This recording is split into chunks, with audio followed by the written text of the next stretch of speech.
제가 기쁜 소식 교회에서 성도님들을 오래 접하면서 느끼는 것이 몇 가지가 있습니다. 첫째는 여러분이 대체로 착하다는 사실입니다. 둘째는 나름 진지하게 신앙생활을 한다는 사실이에요. 그리고 셋째는 여러분 모두가 저에게 묻고 싶은 질문이 있는데 묻고 싶지만 묻지 못하는 질문입니다. 그것은 과연 목사님 말씀대로 신앙생활을 하면 그것이 나의 삶에 얼마만큼 효험이 있습니까? 라는 질문입니다. 대부분의 사람들이 물어보고 싶은데 묻지를 않습니다.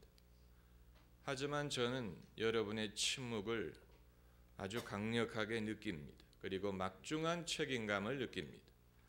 아마 모세도 그런 책임감을 느꼈으리라고 생각을 합니다.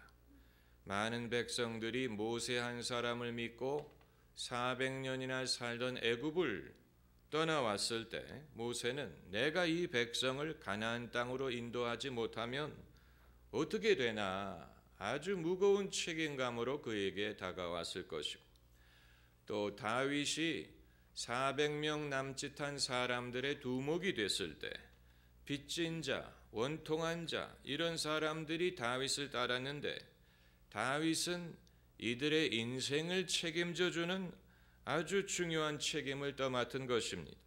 마찬가지로 여러분도 부족한 이 사람을 따라오고 있는데 만일 제가 여러분에게 권하는 신앙이 여러분의 삶에 별로 효험이 되는 것 같지 않다면 얼마나 저의 입장이 난처하고 민망하겠습니까? 생각만 해도 겁이 나는 것입니다. 하지만 여러분이 사실은 저를 따르는 게 아니고 예수 그리스도를 따르는 것이고 저의 말을 들으시는 게 아니고 하나님의 말씀을 배우시는 것이기 때문에 여러분의 삶에 책임을 져야 되는 당사자는 예수 그리스도와 하나님 아버지예요. 효험이 있든 없든 그건 예수님과 하나님이 져야 될, 책임져야 될 부분입니다. 그럼에도 불구하고 저에게도 어느 정도의 책임이 있습니다. 저의 역할은 보험 설계사와 비슷하다고 할 수 있습니다. 보험회사가 있고 고객이 있는데 보험 설계사가 가운데 있어서 이 보험 설계사를 통하여 보험을 드는 것처럼 예수 그리스도와 성도 사이에 목회자가 있어서 목회자를 통하여 예수님의 보험에 가입하는 것과 같으니까 일정의 책임이 당연히 있지요. 모르긴 몰라도 여러분이 신앙의 효험을 경험하고자 하는 부분은 4가지 분야에 걸쳐서 있으리라고 생각합니다. 그렇게 많지 않습니다. 4가지 분야가 될 거라고 봅니다. 첫 번째 부분은 경제적인 부분일 것입니다. 내가 예수님을 믿고 헌금을 하고 교회를 다니는데 경제적으로 나아져야 되지 않겠느냐, 그렇게 생각하는 것은 당연합니다. 예수님을 믿고 내 경제 형편이 나아져야 헌금을 하든 봉사를 하든 명분이 서지 않겠습니까? 그리고 두 번째 부분은 건강입니다. 예수를 믿고 기도를 하면 있던 병도 낫고 없던 병도 걸리지 않기를 바라는 것은 당연한 것입니다. 그리고 세 번째 부분은 자녀가 잘 되기를 바라는 것은 모든 부모가 다 마찬가지지만 특별히 신앙생활을 하는 사람들이 간절히 구하는 것은 자녀가 잘 되는 것입니다. 그리고 네 번째 부분은 이것은 아마 누구도 내색을 하지는 않지만 마음속으로만 간직하고 있는 질문일 텐데 결혼 생활에 대한 것일 거라고 봅니다. 내가 예수님을 잘 믿으면 내 결혼 생활이 개선되느냐? 내가 하나님의 말씀대로 살면 결혼 생활이 더 행복해질 것이냐? 이건 어느 누구도 입에 올리지는 않지만 많은 사람들이 궁금하게 생각합니다. 아마 교회에 AS 센터가 있다면 제일 AS 신청이 많이 쇄도하는 부분이 바로 결혼 생활에 대한 것일 것입니다. 여기요, 저 교회 다니는데요, 하나님 하라는 대로 했는데 이거 잘 안 되거든요. 이거 고장난 겁니까? 제가 뭘 잘못한 거지요? 와서 좀 고쳐주세요. 이런 식으로 도움을 청할 부분이 있다면 아마 결혼 생활일 것이라고 봅니다. 미국의 닉슨 대통령은 기계치였다고 하지. 단순한 기계도 다룰 줄을 몰라서 매번 누가 와서 도와줘야 했는데, 이후에 워터게이트 사건이 발생했을 때에도 닉슨이 백악관에서 녹음한 대화가 닉슨이 녹음기를 다룰 줄 몰라서 더 문제가 커졌다고 하는데, 우리 모두도 저마다 취약한 부분이 있습니다. 음치가 있고 몸치가 있고 기계치가 있어요. 치는 치인데 서로 분야가 달라요. 다시 말하면 남들은 쉽게 하는데 나에게는 어려운 부분들이 있다는 얘기입니다. 신앙의 효험을 경험하는 것도 마찬가지일 거라고 봅니다. 예수님이 많은 사람들에게 둘러싸여 길을 가실 때 12의 혈루병을 앓았던 여인이 예수님의 겉옷에 손을 댔습니다. 내가 그 옷에 손만 대어도 나으리라, 이렇게 믿고 예수님의 겉옷에 손을 댔더니 믿음대로 즉시 나음을 얻었어요. 그런데 그 순간에 예수님 주변에 그 여성만 있었던 것이 아니고 예수님은 많은 사람들에 둘러싸여 있었습니다. 많은 사람들이 예수님을 에워싸고 있었습니다. 그럼에도 그 순간에 나음을 얻은 사람은 그 여인 한 사람뿐이었습니다. 똑같은 예수님, 똑같은 은혜, 그러나 그 은혜를 받는 사람이 있고 못 받는 사람이 있고, 더 쉽게 받는 사람이 있고 어렵게 받는 사람이 있습니다. 신앙의 효험을 경험하는 것도 이와 같은 것입니다. 제가 한 번은 어느 성도님을 신방하는데 여자 집사님이 남편 앞에서 이런 말씀하시는 것을 들은 적이 있습니다. 아마 제가 아니었으면 저 사람은 결혼을 해도 몇 번 했을 거예요. 제가 구체적인 사연은 물어보지 않았습니다. 어떻게 그런 말씀을 하십니까? 그런 얘기하면 안 됩니다. 그러나 무슨 말씀을 하려고 하는지 대충 짐작이 됩니다. 그리고 그런 발언을 할 수 있다는 것은 좋은 것입니다. 어려움을 극복했기 때문에 그런 말을 할 수가 있는 것입니다. 그렇지 않으면 그런 말도 하지 못합니다. 여러분, 사람들이 겪는 애로사항은 대충 비슷하다고 보면 됩니다. 그런데 주님의 은혜를 더 쉽게 경험하는 사람이 있고 경험하는 것이 어려운 사람이 있는 것뿐입니다. 이 원리는 이해하기 어렵지 않습니다. 예수님이 세상 모든 죄를 지고 가셨습니다. 볼지어다 세상 죄를 지고 가는 하나님의 어린 양이로다. The Lamb of God who takes away the sin of the world. 세상 죄를 지고 가는 하나님의 어린 양. 그렇다고 해서 세상 모든 사람들이 죄사함을 받느냐? 그건 아니에요. 예수께서 세상 죄를 담당하셨지만 여전히 세상에는 지옥 가는 사람들이 있습니다. 이것은 우리에게 무엇을 말합니까? 예수님의 은혜는 모든 사람에게 유효하지만 모든 사람이 그 은혜를 누리는 것은 아니라는 얘기예요. 그러므로 우리의 과제는 내가 어떻게 하면 주님의 은혜를 좀 더 쉽게, 좀 더 자주, 좀 더 원활하게 누릴 수 있느냐를 터득하는 것입니다. 온유함, 겸손함, 착함, 믿음이 필요한 이유가 바로 여기에 있는 것입니다. 예수님도 씨 뿌리는 자의 비유를 통하여 이 원리를 설명하셨습니다. 씨 뿌리는 사람이 뿌리는 씨는 똑같은 씨앗이에요. 그런데 토양에 따라서 결과가 완전히 다릅니다. 아예 씨도 먹히지 않는 땅이 있고, 금방 말라버리는 땅이 있고,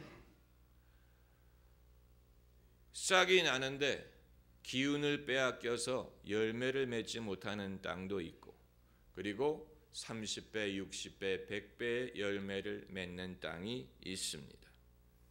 그럼 30배, 60배, 100배의 열매를 맺는 땅은 무엇이 특별하냐? 누가복음 8장 15절에 예수님이 말씀하시기를 30배, 60배, 100배 열매를 맺는 사람은 착하고 좋은 마음으로 말씀을 듣고 지키어 인내로 결신하는 자니라, 이렇게 말씀하셨어요. 착하고 좋은 마음으로 말씀을 듣고 지키어 인내로 결실하는 자니라. 이런 구절은 우리가 외워야 됩니다. 여러분, 신앙이 사람을 착하게 만드는 면도 있지만 착한 사람이 신앙생활을 잘하는 면도 있습니다. 그걸 우리가 무시하면 안 됩니다. 아마 여러분 중에 왜 저에게는 신앙이 효험이 없을까요? 라고 묻는 분이 계시다면 좀 더 착해지시기를 저는 권하고 싶습니다. 좀 더 착해져 보세요. 착하고 좋은 마음으로 말씀을 듣고 지키어 인내로 결실하는 자니라. 이 한 구절에서 왜 우리의 신앙이 우리에게 좀 더 효험을 주지 못하는가 하는 이유를 발견할 수 있어야 되는 것입니다. 아까 제가 말씀드린 네 가지 분야, 경제, 건강, 자녀, 결혼 생활, 이 네 가지 분야는 사실 작은 것입니다. 좁은 것입니다. 하나님이 역사하시는 분야는 훨씬 넓습니다. 그러므로 신앙의 효험을 이 네 가지 분야만을 가지고 판단하는 것은 그것은 좁은 생각입니다. 예수님을 생각해 보세요. 예수님이 무슨 경제적인 문제에 대해서 염려하셨습니까? 무소유로 사셨는데. 예수님이 무슨 건강에 대해서 염려하셨겠습니까? 33세 나이로 십자가에 달려 죽으셨는데. 예수님이 무슨 결혼 생활에 대하여, 자녀에 대해서 염려하셨겠습니까? 독신으로 사셨는데. 그렇다고 신앙이 예수님에게 효험이 없었느냐? 그게 아니죠.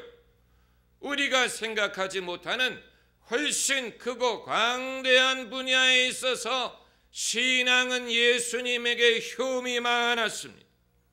그러므로 우리도 시야를 넓혀야 됩니다. 그러면 여러분의 신앙의 효험을 더 널리 볼 수가 있습니다. 이 한 부분이 빨리 해결되지 않는 한 하나님은 없다라고 생각하는 사람은 조급한 것입니다. 그건 조급하게 생각하는 것입니다. 하나님이 그런 식으로 역사하시는 분이 아니에요. 오늘 본문의 말씀을 우리가 봐야 됩니다. 자기 아들을 아끼지 아니하시고 우리 모든 사람을 위하여 내어주신 이가 어찌 그 아들과 함께 모든 것을 우리에게 은사로 주지 아니하시겠느뇨. 여러분, 신앙이 여러분에게 이미 효험이 있는 이유는 이 모든 것을 말하기 이전에 하나님이 우리 모두를 위하여 당신의 아들을 주셨기 때문에 이미 신앙은 많은 효험이 있어요. 우리는 이미 많은 복을 받았습니다. 죄 사함을 받고 하나님의 자녀가 되었습니다. 하나님은 우리의 아버지가 되셨습니다. 하나님이 우리를 사랑하시고 우리와 함께 하십니다. 이것은 금세에서만 누리는 것이 아니고 내세를 아우르는 축복이에요. 하나님은 우리 편이에요. 그런즉 이 일에 대하여 무슨 말하리요? 만일 하나님이 우리를 위하시면 누가 우리를 대적하리요? 하나님은 우리 편이에요. 우리를 위하십니다. 여기에서 이미 신앙의 효험을 맛봐야 되는 것입니다. 설사 다른 것은 아직 경험하지 못했더라도 이미 감사할 이유가 충분히 있습니다. 그리고 하나님은 여기서 끝내지 않습니다. 어찌 그 아들과 함께 모든 것을 우리에게 은사로 주지 아니하시겠느뇨? 주시리라고 말하지 않고 주지 아니하시겠느냐라고 말했어요. 여기에 이 뉘앙스의 차이가 있습니다. 예수님도 비슷하게 말씀하셨어요. 예수님도 하물며 천부께서 구하는 자에게 좋은 것을 주시지 않겠느냐 질문하셨어요. 주시리라고 말씀하신 게 아니고 주시지 않겠느냐고 말씀하셨어요. 뉘앙스의 차이가 있습니다. 단언이 아닌 질문으로 말씀하셨어요. 여러분, 신앙인으로 산다는 것은 질문이 없다는 뜻은 아니에요. 우리가 이 세상에 사는 동안에는 하나님의 의도에 대해서 늘 질문적인 입장을 갖습니다.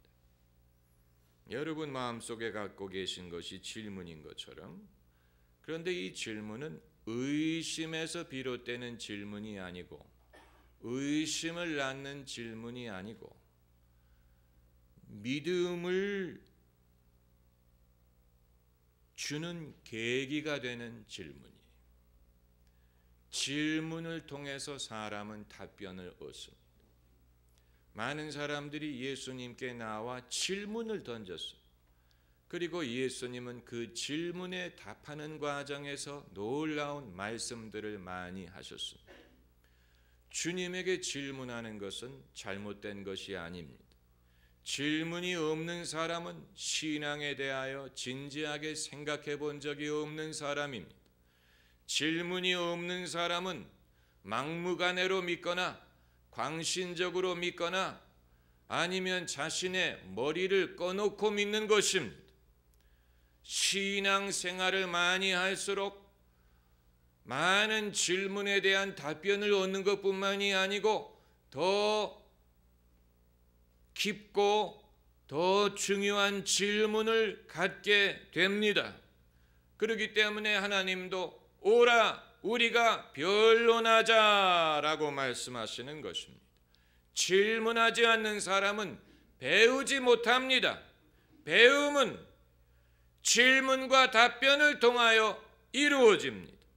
이것은 의심을 낳는 질문이 아니고 믿음을 발전시키는 계기가 되는 질문이. 그리고 그 아들과 함께 모든 것을 은사로 주시지 아니하겠느냐. 모든 것은 아들과 함께 주시는 것입니다. 모든 하나님의 축복은 예수님 안에 있어요. 예수님을 배제하고 부하게 되려고 한다든가, 예수님을 배제하고 병을 고치려고 한다든가, 예수님을 배제하고 소원을 이루려고 한다든가, 예수님을 배제하고 나의 쾌락을 누리려 한다든가, 예수님을 배제하고 성공하려고 하는 것은 예수님과 상관이 없는 것입니다. 하나님이 주시는 모든 것은 예수님 안에 있습니다. 그렇기 때문에 그 아들과 함께 모든 것을 우리에게 은사로 주지 아니하시겠느냐. 인터넷 사이트에서 무엇을 가입할 때마다 늘 계속하시겠습니까? 라는 버튼이 등장을 하죠. 계속하시겠습니까? 아니면 취소하시겠습니까? 취소 버튼을 누르면 무산이 됩니다. 계속하겠다고 누르면 그 다음 단계로 발전하지요. 신앙생활도 마찬가지입니다. 계속할 것이냐 취소할 것이냐 하는 유혹은 우리에게 늘 다가옵니다. 우리는 뒤로 돌아갈 수 없습니다. 계속하겠다는 버튼을 눌러야 됩니다. 앞으로 천성을 향해 나가세. 천성문만 바라고 나가세. 모든 천사 우리를 영접하러 문 앞에 기다려 서 있네.